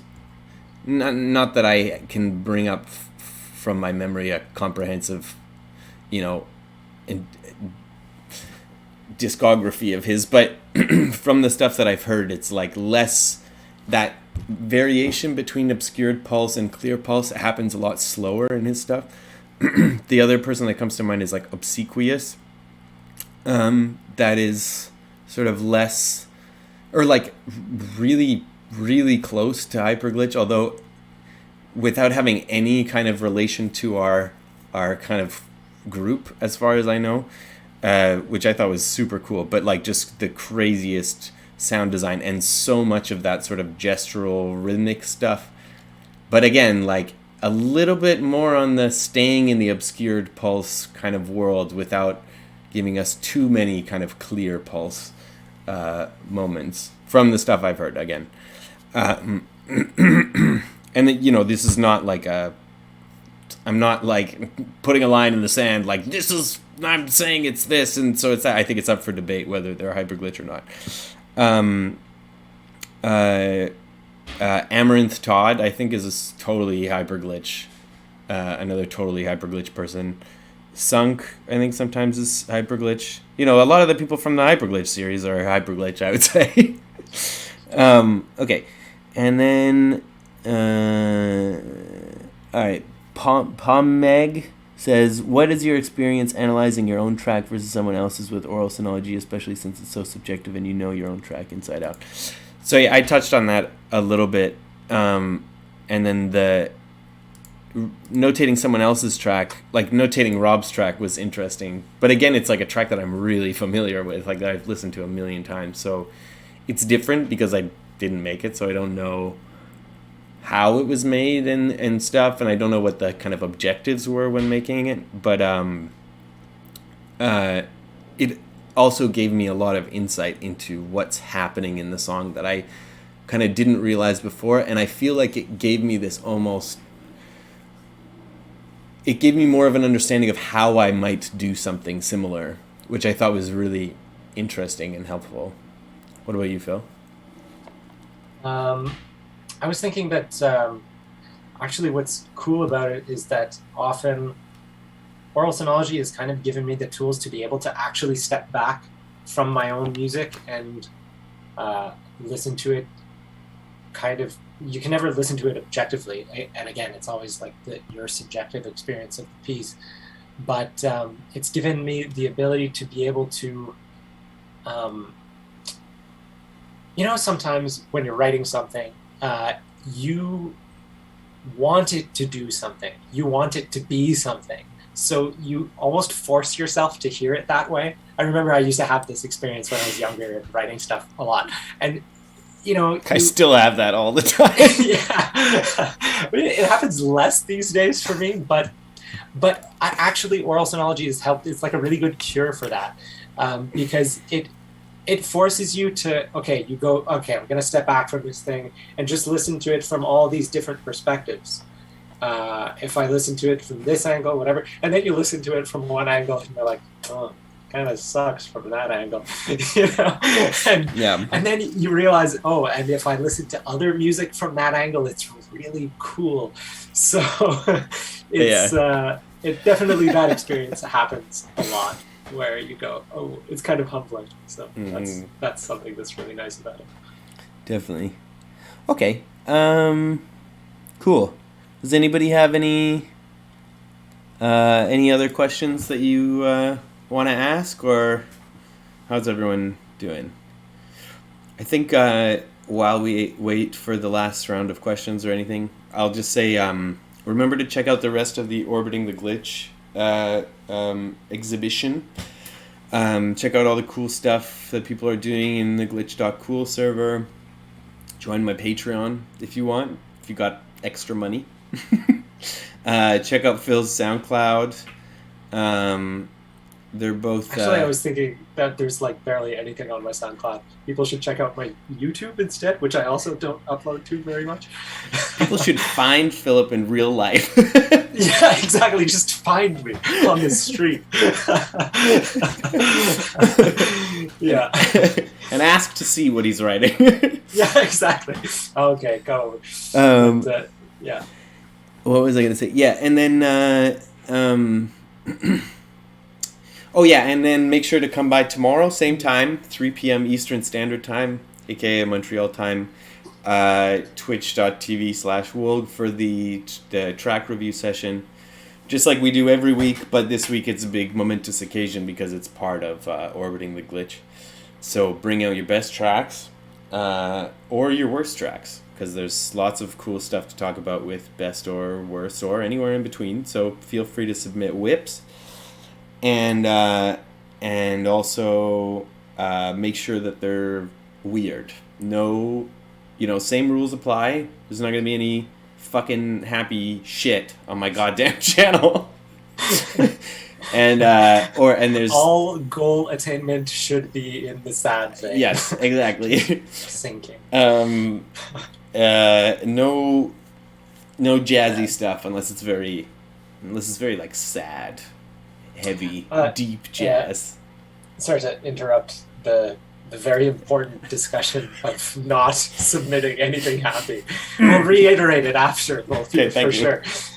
But someone asked, is there documentation for Aural Sonology somewhere? Yeah, actually, we should post the PDF of this presentation. How can we do that? We can put it in the Discord. First, upload it to something, and then we'll put the link in here so people can grab it right away. Yeah, I already uploaded it to something. And then I'll do that. Maybe we'll put it in the glitch.cool server. We'll put it in my Patreon server. You should also check out if you. We'll put a link to it in the thing, I think, but the spectromorphological analysis of sound objects. This is where a lot of that notation is from. I don't know if that looks flipped on. Oh yeah, it's backwards. Well, just imagine what it says.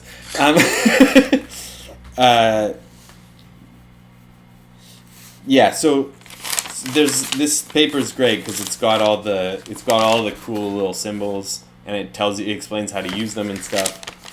And it's interesting stuff. Highly recommend taking a swing at it because it's really fun. And even if you don't know exactly, I think part of the fun thing of like doing this research with Philip is that when he was showing me the stuff, the first try of notating something with those symbols, I didn't know if I was using them right or not, but I still found I learned quite a bit. And you kind of adapt them the way that you want to use them. It's good to learn how they're really supposed to be used, but it's also kind of fun to just wing it. Okay, cool. We got that paper. Come back. Yeah, the paper is in the link to that is in the that's the presentation, Google right? Drive thing. Presentation, yeah. So the link to the spectromorphology thing is in there too? Yeah. Okay. And there's lots of links in there too to examples of, all the stuff. All the slides are in there. Yeah. Okay. So that's it. I'm going to play a little outro music. and see you all tomorrow, hopefully. Where's my video outro? There we go. Thanks to everyone too, eh? Thanks everyone. Bye. Oh, here, maybe I'll put this as the outro. Yeah. Okay. Where's that music? Thanks, Raphaelia. Thanks, Raphaelia. Thanks, Orbiting the Glitch. Thanks, everyone.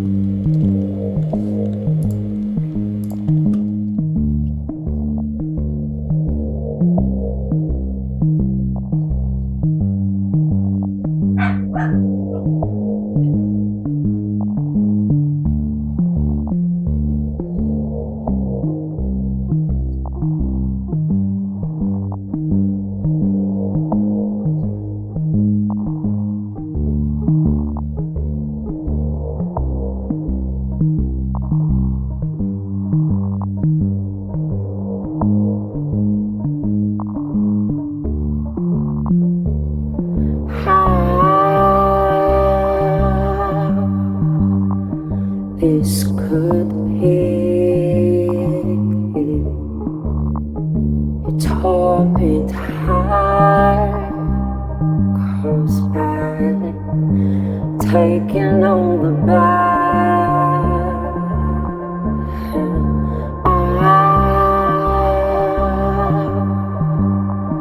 This could be a torment high comes back, taking on the back. I still walking through it.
you never knew.